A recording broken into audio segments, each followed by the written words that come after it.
A ton of cover bands love to go back and play music from the 80s and 90s. And when you get to hear hits from those genres, it makes for a really good night. And today I'm talking to a lead singer that lived it, of a band that was crushing it at the time. You may have the clear album or the red cassette. If you do, hang on to it. From Glass Tiger, lead singer Alan Frew joins me. Alan, how are you? Do you know that I don't even have the red cassette? What?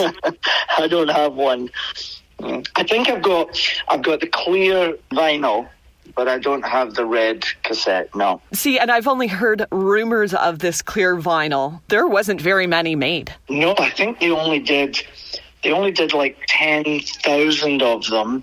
And of course, it did about 7 million copies. So they're very rare. Well, hang on to that one.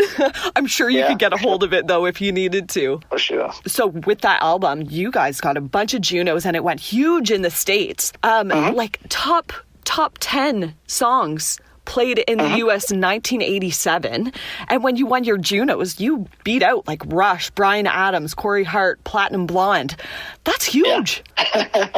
Yeah, it was pretty wild. I remember after I'd written Don't Forget Me When I'm Gone, I came back from Vancouver and I had to go straight to a club actually to meet a guy called Kenny McLean, who was also playing with a band called The Deserters, but he was becoming I think had just become the bass player for Platinum Blonde. And I'll never forget meeting Mark Holmes that night for the first time, and I had the cassette in my pocket for Thin Red Line. And these guys were getting ready, I guess, or they had just released Alien Shores or something like that. Right.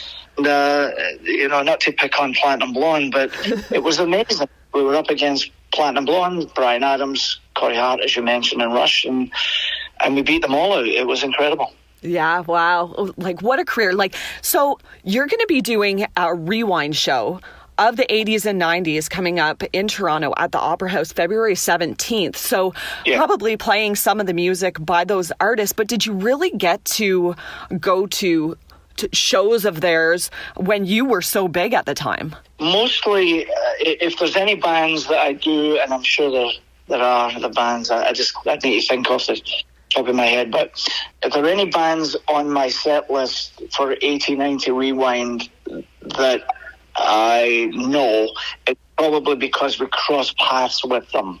We probably ended up doing either shows with them or they were coming in as we were going out or vice versa, and we crossed paths.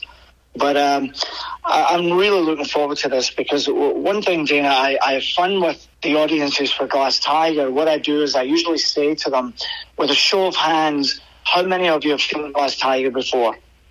And probably only, if you're lucky, only a third of them put their hands up. Really? And then I'll say, how many of you saw us in 1986? And it diminishes again.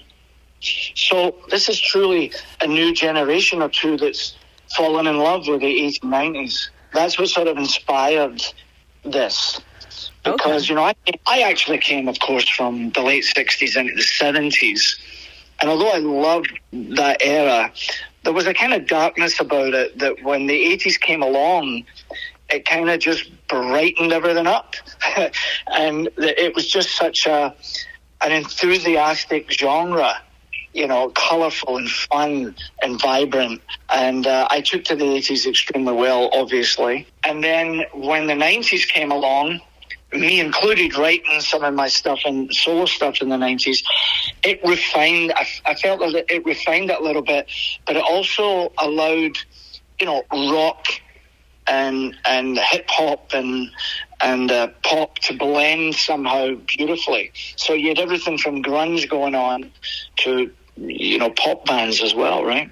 Yeah, of course. Yeah, I'm a child of the 90s. Well, I was a teenager in the 90s and huge Pearl Jam fan, and they're on your list of bands to cover. So what's your story with Pearl Jam? The band is just so good. Oh, yeah. And if I'm going to be allowed to float in and out of, we'll call it rock and pop, then Pearl Jam has to be in there. Even Flow is one of my favorites, and my band is killer, and they love it when I come along and say, we're going to do something a little heavier, because it just, the two guitar players go crazy when you tell them that. So how many people are in this band? On stage, so I have two guitar players, keyboard player, bass player, drummer, and so there's 6 of them plus me is 7. Wow. And on that particular night, I might invite a second keyboard player and a third guitar player just for fun,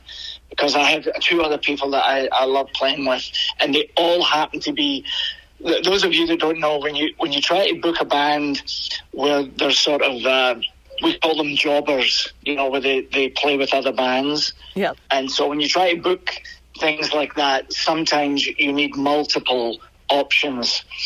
And on that particular night, February 17th, they're all available. Oh, that'll be great then. So I might have them all come down just for fun, and we'll just have a blast. Maybe Bryan Adams can come sing backup, and don't forget me when I'm gone. Wouldn't that be great? It would. Brian, what you doing February 17th? Oh, wouldn't that be epic? And so what other artists are you going to be covering from the 80s and 90s? Oh, my goodness. R.E.M., The Cult, The Cure, Tina Turner, Tragically Hip, John Waite, Robert Palmer. Oh, wow. Midnight Oil, INXS. It's killer. Oh, approximately how long is the show? Oh, I'll be up there at least 2 hours, maybe a little more. That's pretty good. You're going that hard for 2 hours. Oh, for sure. Oh, that's amazing. I'm still singing at the top of my game, and even Glass Tiger. I know we just did 6 shows out west, and Glass Tiger's playing extremely well. And my voice so far, touch wood as I touch my head, is still at the top of its game, and I'm still in all my original keys. So, and I do all these songs by these bands in their original keys. So, 2 hours will be a blast. Oh, that's awesome. Well, tickets are on sale. We'll put the link in with this interview. Best of luck with the show. Can't wait to see it. Thank you. I would like to mention there's a great Toronto comedian called David Merry, Merry, and David's going to come down and do a short set. He's hilarious. He's going to do a short set before I go on. So that's at the Opera House, 80 to 90 Rewind. It'll be a blast. It'll be a real 80s, 90s party. Simply the best. And that's awesome that you're opening up with a comedian, get everybody, smiling, happy, and then rocking out with you to 80s and 90s music. It doesn't get better than that. Thank you, Jenna. Thank you so much for taking the time with me. I really appreciate it. Welcome.